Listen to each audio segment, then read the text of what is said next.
wasn't able to do this request for quite a while because I obviously need to be near my books. I couldn't do it while I wasn't home. So I'm sorry that it's taken me so long. And there's a lot of noise out there, unfortunately, so sorry if you can't hear it. I don't think you can because my microphone's pretty quiet, which isn't good. All the books that I'm going to show you today are almost all of them are from my childhood, from just when I was younger. Books that I enjoyed, with the exception of a couple that I've read within like 2 or 3 years. Alright, so here we go. I'm going to start with, of course, Harry Potter, the whole series. I have all of them. There are several collections, series, in my collection, but I'll just show the first. Just, so I won't take too long. There's not much to say because I think everyone knows about Harry Potter. And, yeah, this is the American cover and the American title. They're quite old, they're a little bit worn. I try to keep my books in very good condition because I hate book abuse. I don't talk here pages for pages or anything. Write in books, that's all sacrilegious to me. The next one, this is one I read years and years ago.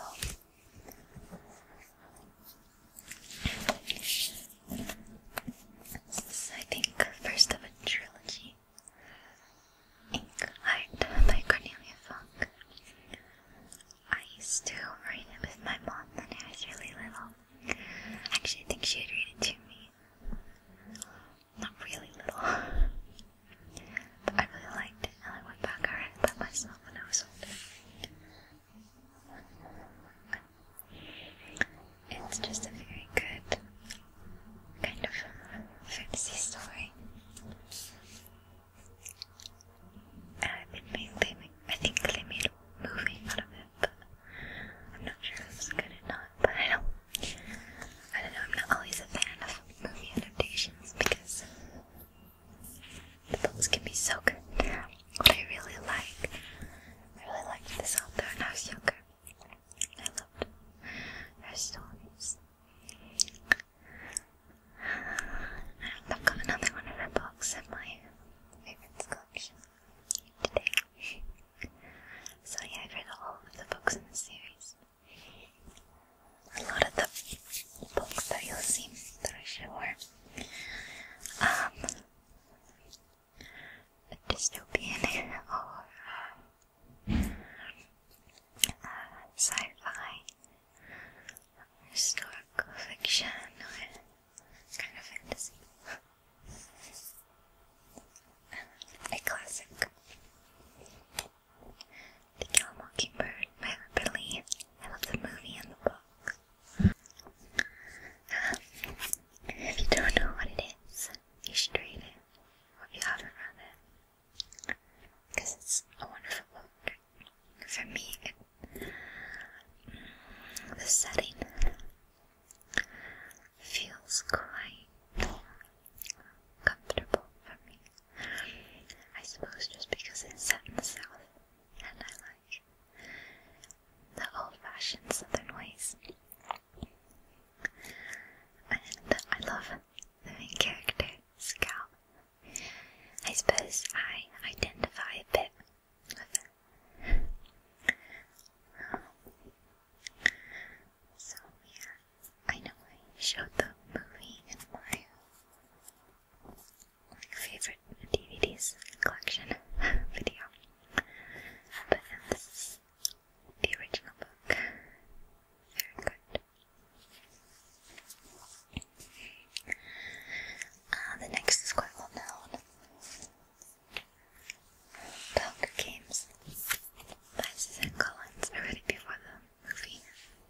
So I was looking forward to the movie.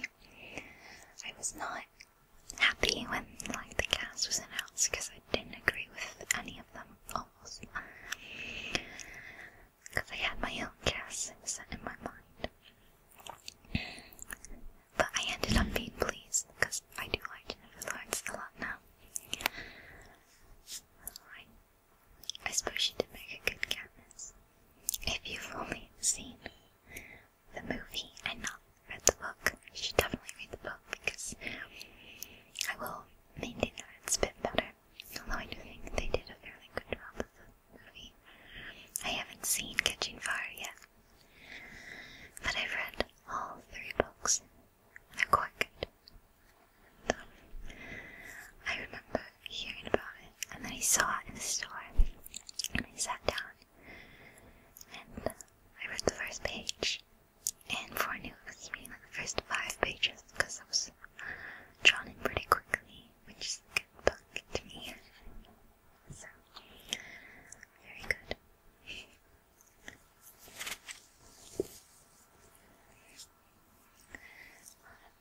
The next one. When I was about 12, I first read The Lightning Thief by Rick Riordan, and it was a library book, I believe. I'm a bit of like a, I don't know, elitist when it comes to books, and I'm not a fan of library books, but I did read this. And later I went back and bought this, but then they had like the movie cover. But I had the rest of the series and like the classic covers, and I was really, really into these for several years because it's all Greek mythology, which I like a lot, and I really enjoyed it. And it's supposed to be for kids, but I do know a lot of people just enjoy it in general because I think they're really funny books. And yeah, that's why I like them. I love mythology, Greek, Roman, Norse. Like, I don't know, it's always fascinated me. So my friend told me that she was really, really enjoying these books. I tried them too. Yeah.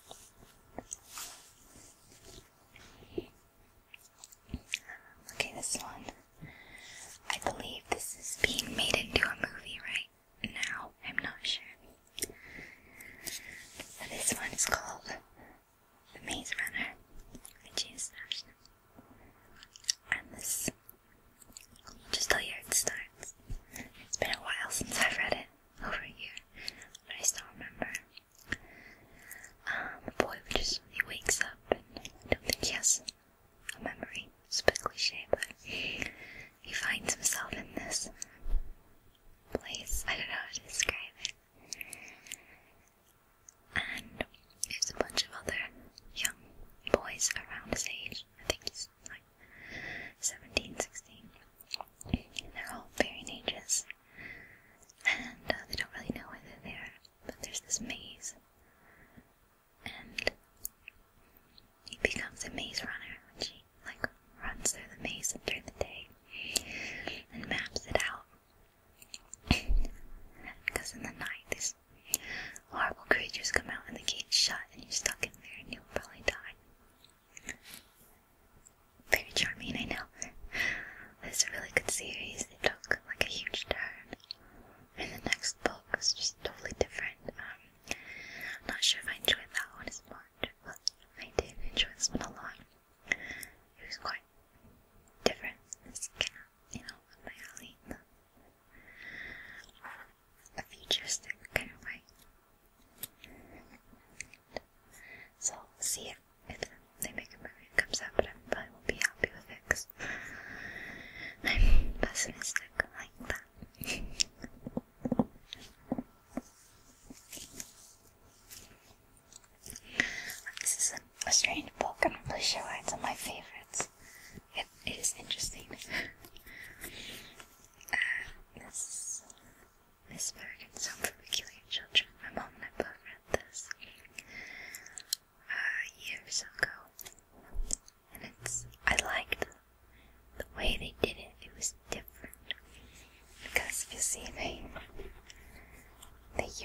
these old photographs. They're a bit creepy, a lot of them.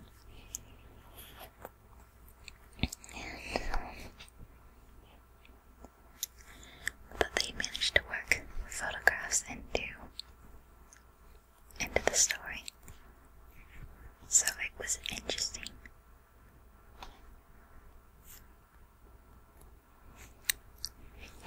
I enjoyed the story. My mom liked it.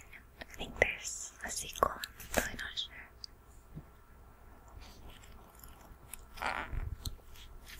But I did enjoy the photography mixed into the story. I thought that was a cool touch. Okay, this I think I started reading around 13. I got it at a big scholastic book sale, which I loved. I still love. And this has been one of my favorite series. The Sea of Trolls by Nancy Farmer. I guess it's meant for younger kids, but I imagine if I went back and read it, I would still enjoy it. Because it takes place in well, I think it's a fictional village, but it's in the year 793 AD. There's berserkers, there's I think trolls, yeah, half trolls and then full trolls. There's giant spiders, there's Saxons, there's bards. It's so good. And there's another one that I read the first page. I was immediately drawn in. I loved the characters. I wanted to be a shield maiden. I still do. And I used to read. I used to go to Orlando a lot for commercials. And I read the trilogy while I was doing that. So I have fond memories. And so got all 30. It's just a great series. If you like Norse mythology, Viking, stuff like that, it's a good series. Even though you might be a bit too old for it.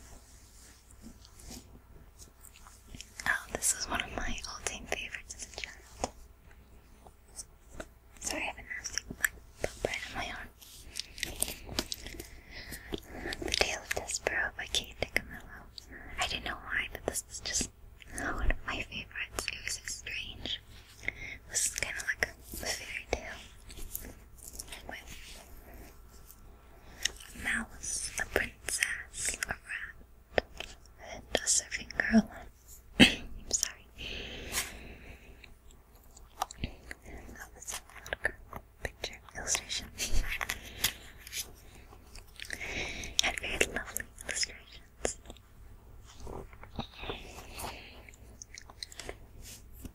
But I used to read it a lot when I was young. It still looks quite good, because again, I took really good care of my books. So, read it to your children or something. It's so cute.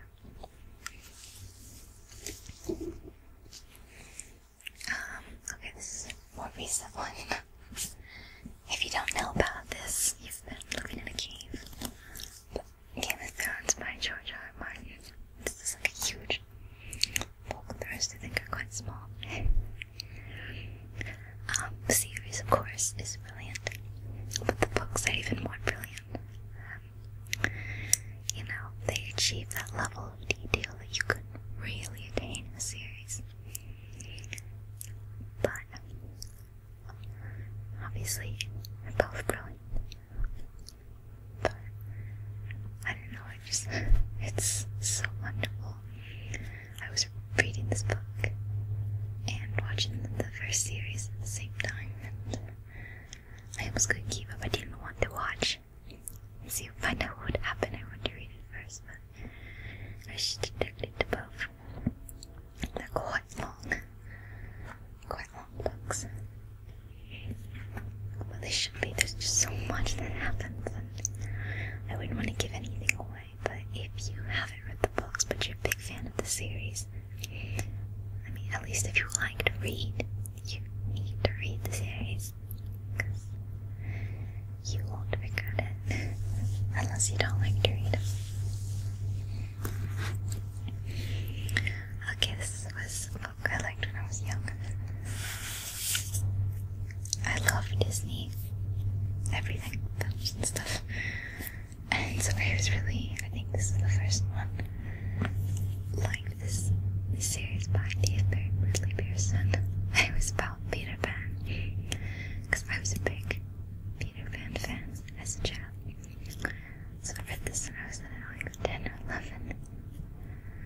And I read big, long books. It's kind of a more realistic, if I could picture your own take on them.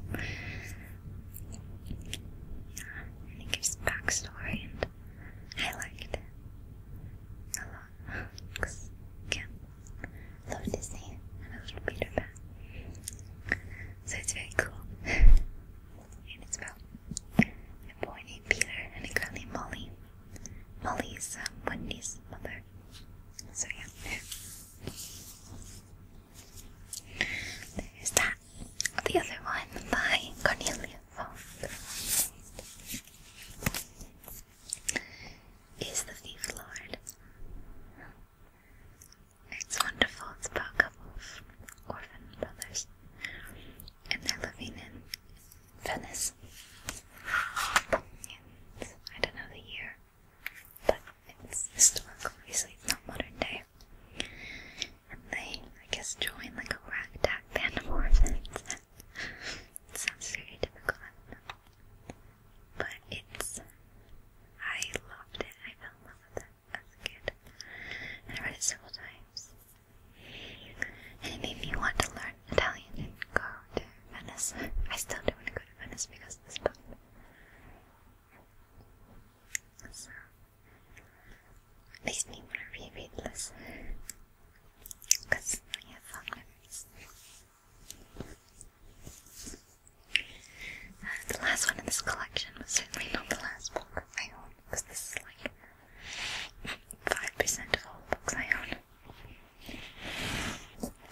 I read this recently, Across the Universe.